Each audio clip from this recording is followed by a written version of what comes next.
Hey everyone, it's Melinda Colón, government contracting strategist, consultant, business owner.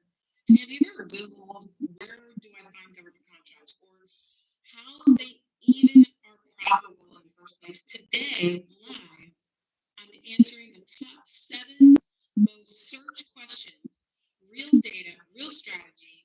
By the end, you'll have a clear roadmap to go from curious to contract winning confidence.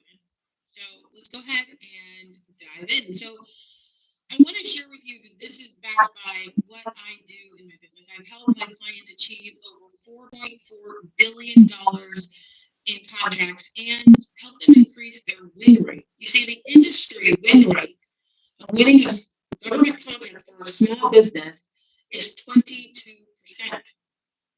Now, I want that to sink in a little bit when I tell you our average win rate is 74%. That means that we are helping our clients win 8 out of 10 times, whereas without our strategy, you're winning 2 out of 10 times. I don't know, just kind of a simple math thing. I would be going up before the fences. So when we started helping clients win government contracts, it was after working in corporate America for a very long time doing exactly that, winning contracts. And when I started my agency, I didn't know, honestly, didn't know if it was going to be the same strategy that I was using in corporate, where these big $1 billion businesses were using a simple framework to win contracts. But quickly enough, I learned the same strategy is used to grow six, seven, and even 8-figure businesses. The same exact strategy. And it's so simple, you should be doing. It's so simple that it's kind of like learning how to tie your shoe. You don't even think about it now. But at one point, tying your shoe was difficult. The same thing with driving the car was difficult. The same thing with using an iPhone or any type of smartphone was difficult. But after time, it became easy. And so this is my goal, is to help as many entrepreneurs, business owners, and business buyers add a revenue stream into their existing or growing service business. Specifically, I have a love for construction industry, IT software industry, and professional services and consulting services industries.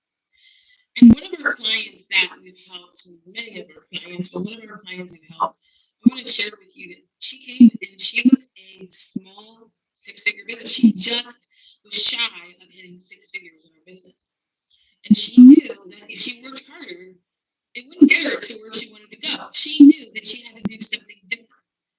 She had already figured out how to deliver value to her clients, but she was still trying to figure out how to add a revenue stream to her business so that she didn't have to exchange time for money as much as she had been in the past. Now, when she came to me, she already had an inkling for government contracts. She already knew that she wanted to do government contracts, but she just didn't know how to get started. And so what we simply did is just reveal to her the GovCon Sales Strategy, and it changed her business and it changed her life. In just 6 months, she was able to achieve that $1 million goal of revenue in her business, and also go on to growing her business beyond the 7-figure mark and sharing that GovCon Sales Strategy with her other friends or family members or even her husband or son who also had the business of their own and they could leverage government contracts too. So what we're talking about today is not just Google questions. I want to share with you the strategy behind the questions and how to get them answered in a way that is going to move the needle for you in a big way. Just kind of pay you for the time you're spending here. So question number 1 is, where do I find contracts online? Well, there are contracts everywhere. There are contracts everywhere. There's actually, I did a quick research on this a few days ago for our upcoming Masterclass, GovCon Masterclass. You're more than welcome to register. It's free for general admission, VIP. If there's an upgrade for that, $497 at the current time. And there are government contracts everywhere. They're in your state, they're in your city, they're in your county, they're in your school district, they're in federal, they're everywhere. And in fact, there are more than 22,000 procurement sites. There's actually between 22,000 and 100,000. Now, it's a huge range because depending on the procurement site, some procurement sites leverage a third party to host their procurement activities and things like that. But you can hear 20,000 at minimum. That's a lot of sites. There's a lot of places to find government contracts. And I'll just won't even forget this one thing that one of my podcast guests said about just like awareness and being aware of what things are, what's available to you. You see, he actually had a fruit and vegetable garden. He has a fruit and vegetable garden in his backyard. And one night, his wife and him invited some friends over, 10 friends, to have just dinner at their house. And while dinner was being prepared, he just, they just decided it was a funny idea or a good idea to give him a little scavenger hunt in the backyard and to ask them, go ahead and list out all the fruits and vegetables that you can identify and bring it back. And the one that has the longest list wins. Well, they all went out, all 10 of them. More than half of them came back immediately and were like, I can't play this game. I can't identify anything. And there were 4 left in this game. And so 2 of them came back and they had a few. They had 2 or 3 things on their list. And another one came in and they had a few more. And the one that had the most on their list had about like 5 or 6. And he shared with me, expressly, he says, Melinda, I have over 20 different fruits and vegetables in my garden. You see, if they were dying of starvation, they would fall on food.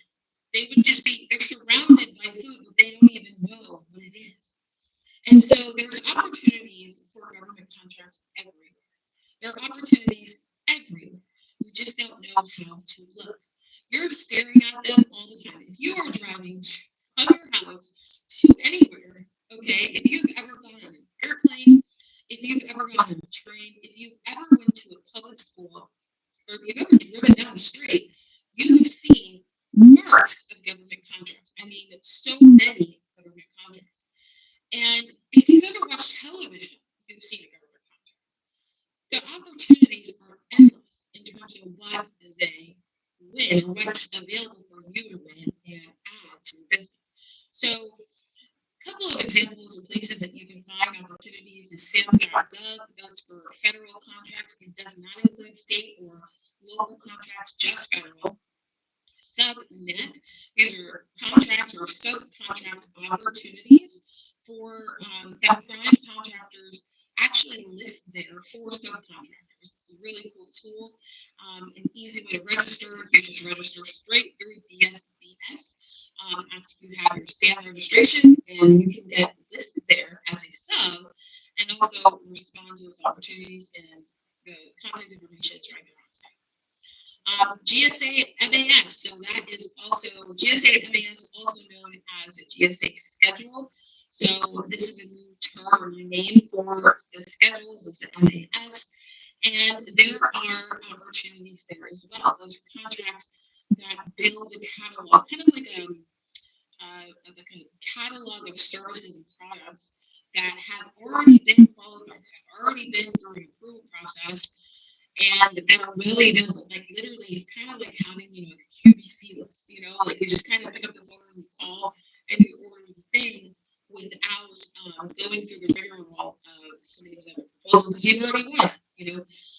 PTAX and SBA, these are also places that you can find contracts in addition to your city, your state, your local municipalities. Like they're everywhere. Contracts are everywhere.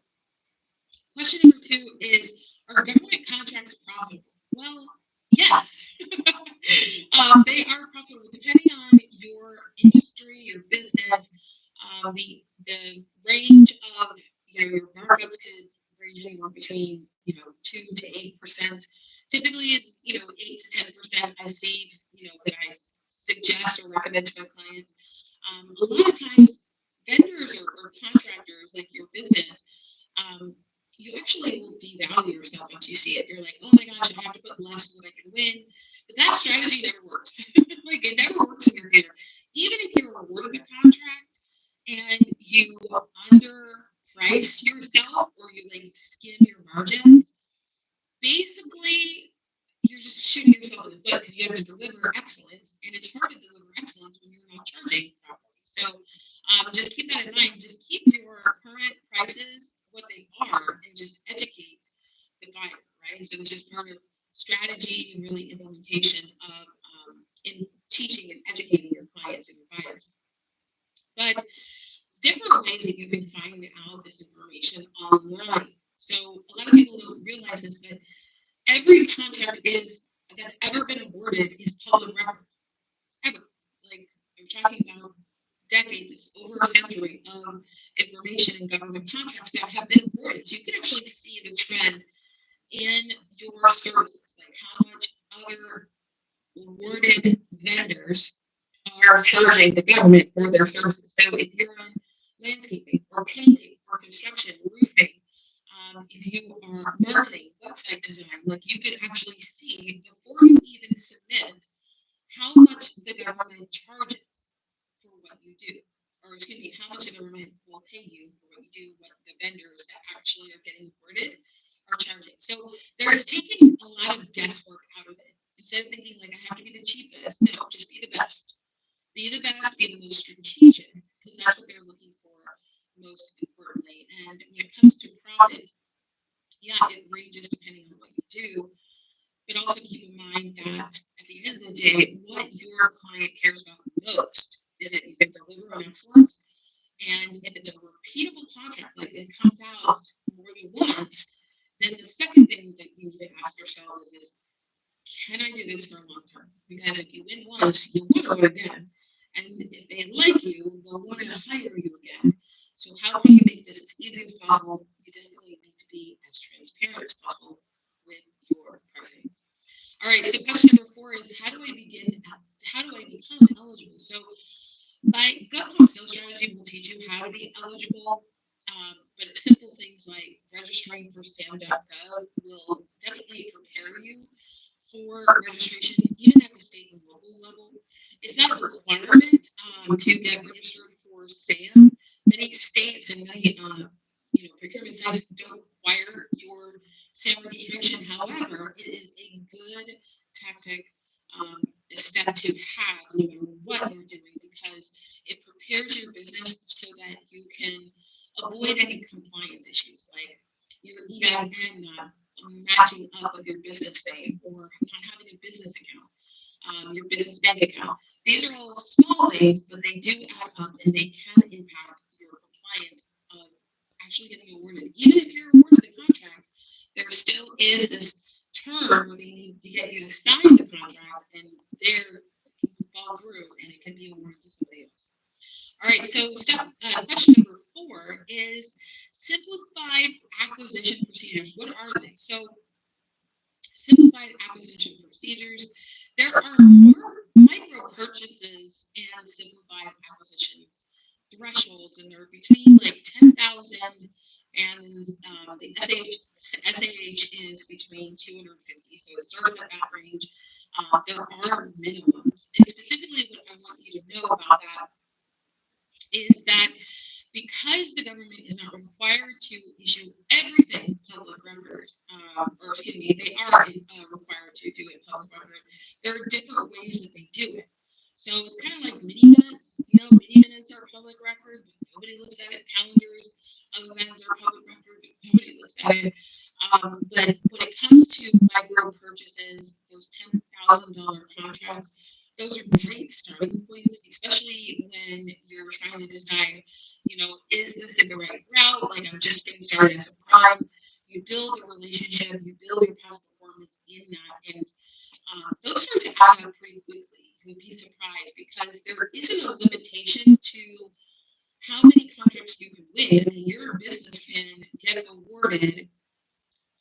I mean, as many contracts as you want, as many contracts as you submit for or you respond to, and you get awarded. So it could be dozens. I mean, it just really doesn't. And so that stuff starts to add up, and really kind of think about the different types of contracts as a strategy. You might think, okay, micro purchase, I might get a micro resources here and there, just to kind of like build some momentum, understand the process of actually doing business with the government without the bidding and the proposal process. Simplified acquisition threshold is 250,000. And so there's a little bit more information that you need to provide to win those contracts and actually be qualified to win those contracts. But nonetheless, those are two simple ways that you can get started with getting and winning government contracts. Are contracts public record? 100% yes. However, let me emphasize this. So there's different levels of public record. If you have confidential information in your proposal or in your fee sheet or financials, anything like that, the government does a really good job of redacting when told. So, like, if you don't tell them that it's confidential information or trade secrets, they don't know. So you need to tell them this is confidential information in the proposal itself, so that they can redact it once they have made it part of their public archive. To get access to the public archive, there's different ways. So there's definitely a FOIA request. So here in the United States, across all agencies, the Freedom of Information Act, so it's federal, state, local, that actually participate in this act. And so what this means is what request you ask for, you get. It's public information. So everything to any agreement, any decision that is made about citizenship is public record, including your government contracts. So you can also request copies of your competitors' contracts. Your competitors' proposal. This is a great strategy I teach in my programs, because what happens is you can do a side by side and actually see how they responded, improve the areas that you need to, but there's no guessing. So we're taking out the guesswork as much as possible, making it as simple as possible for you to win government contracts. Yes, so there are other things that you can, find out about a contract without doing a FOIA request. So you can find out I mentioned earlier about what the awarded contract value was. That's public record. You can go to sites like FPDS or USAspending.gov. These sites actually list the contract values, the awarded contractor, the point of contact on the agency side, and also a generalized scope of work detail. If you want additional information, you have to go to that specific procurement site and see if you can get a copy of the old RFP, but then also request a FOIA of the responded proposal or the awarded contract. Question number 6, what's the right partnering strategy? So there isn't a right or wrong way. There's so many ways to partner with another company. So there are, subcontracting partnerships, joint ventures. Those are the two main ones.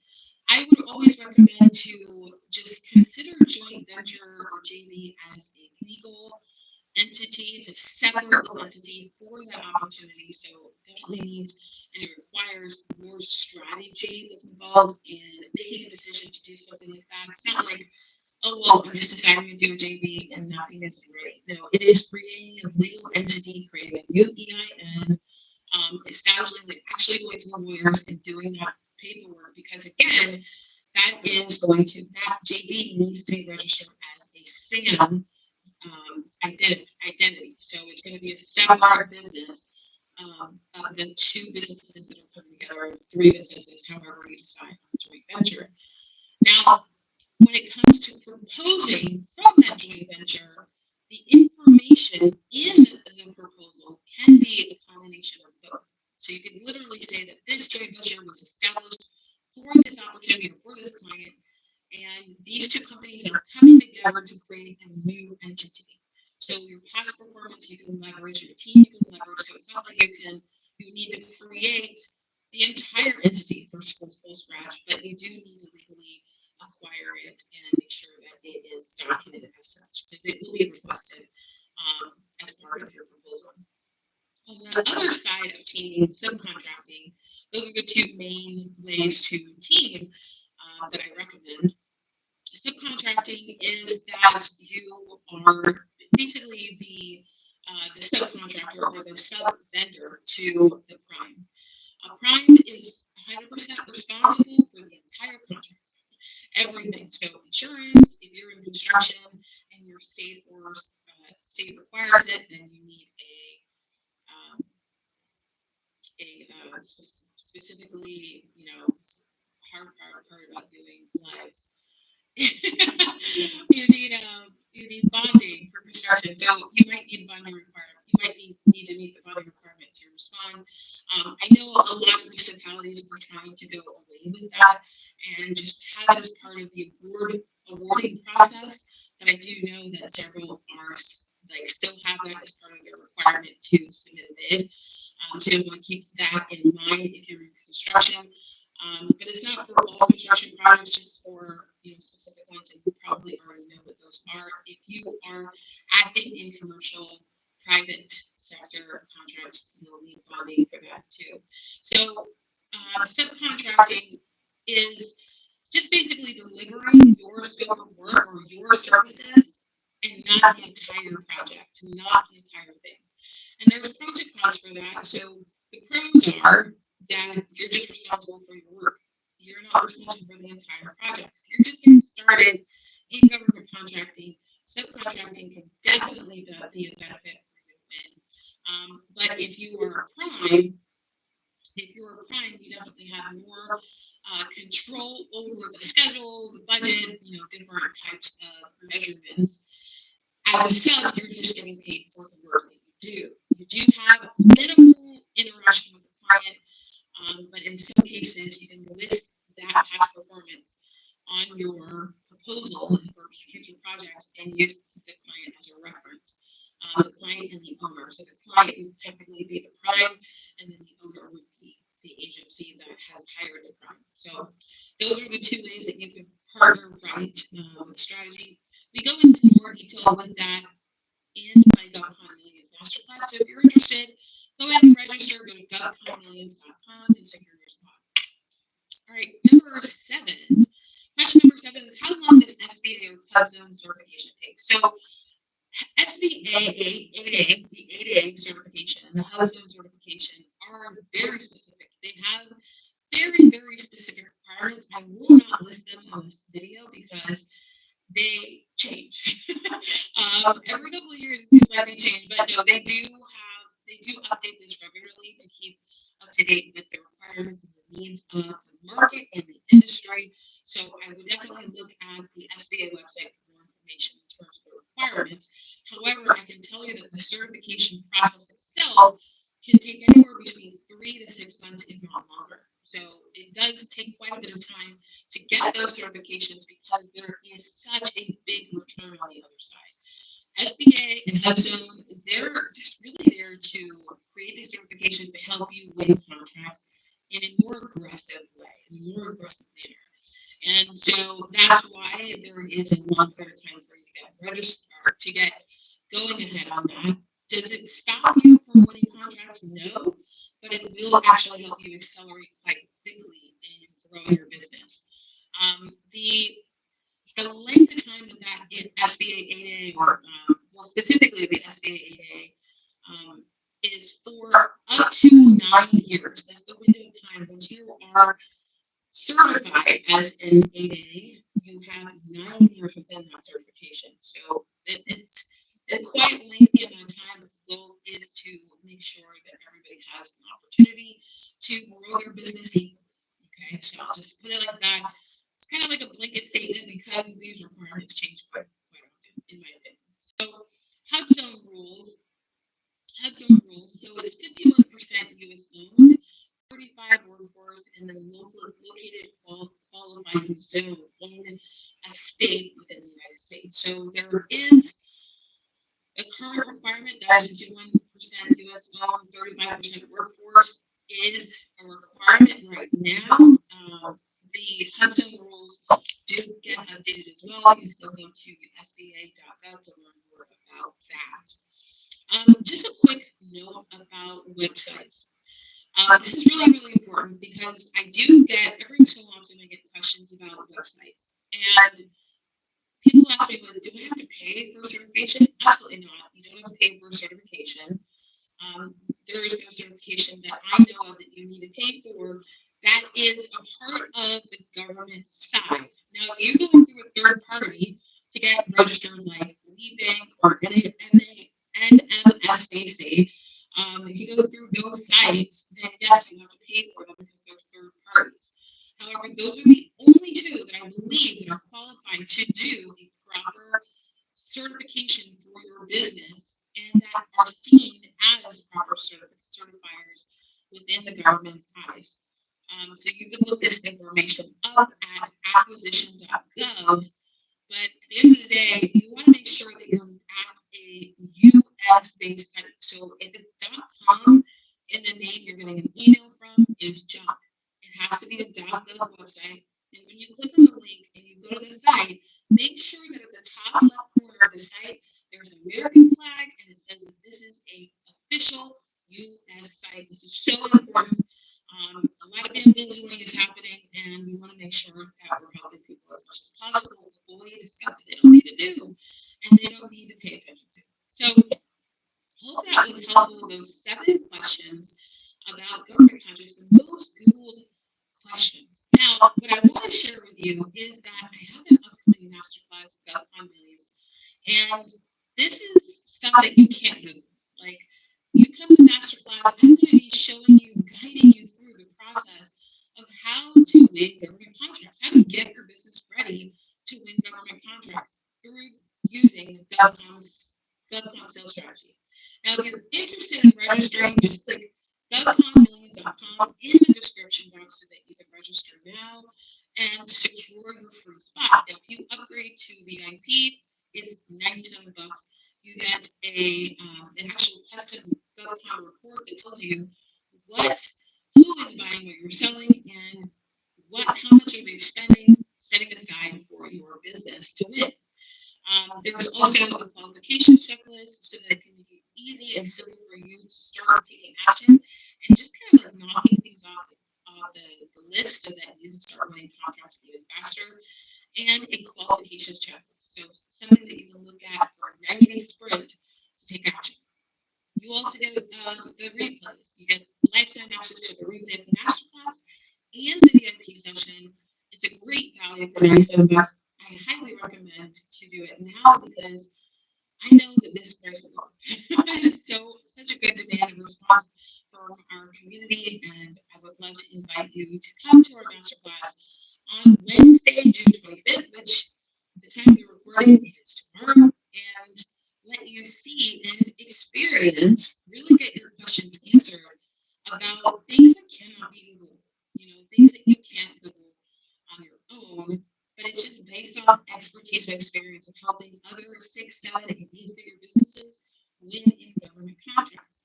So if you're interested, go ahead and click the link down below. Go to govconmillions.com and register today. Thank you so much for joining me today and how I answered these 7 most Googleable government contracting questions, and I'll see you in the next one.